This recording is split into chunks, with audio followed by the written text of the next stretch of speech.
Welcome to Module 4, Part 2 of Symptom Management. In this module, there's one written assignment, a question and study guide assignment, that requires you to write quiz questions that cover 4 of the more common non-pain symptoms experienced by palliative care patients. You each don't need to cover all 4 of the symptoms. You have it subdivided just randomly by alphabetically last name. Check in the module to see which symptom you're responsible for in your QSGA. Each of you, however, is responsible for knowing about all of the symptoms because, of course, they'll be covered by the quiz. Because there's a lot of variety in this module, I thought you might want to have some discussion with each other about the different symptoms and the kinds of things you think are important. This is by no means mandatory, but in the Ask a Question discussion board area, there's a thread called Module 4, and feel free to use that or not to keep each other updated about your topics. I thought that might be helpful. If it's not, then don't use it. All right?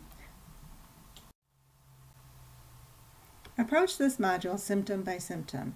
Cover everything that there is in the module for each one symptom and then move on to the next. There may be only textbook readings, maybe covering 8 or 10 pages.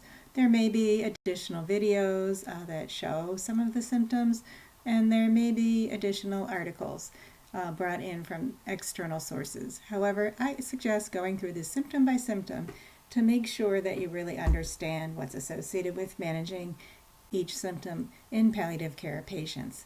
Be sure to note which symptom is assigned to you. As I said in the previous slide, that's done by your last name. And use the optional discussion forum if you want to ask each other questions.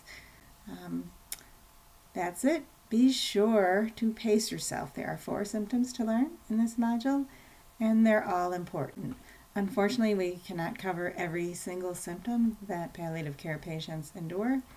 But if you know these 4 along with the pain information, then you should be well on your way to providing good care for palliative care patients. And here's the usual reminder to be sure and understand the instructions associated with each assignment, have the rubrics in front of you, and be sure to turn in all written work to both links.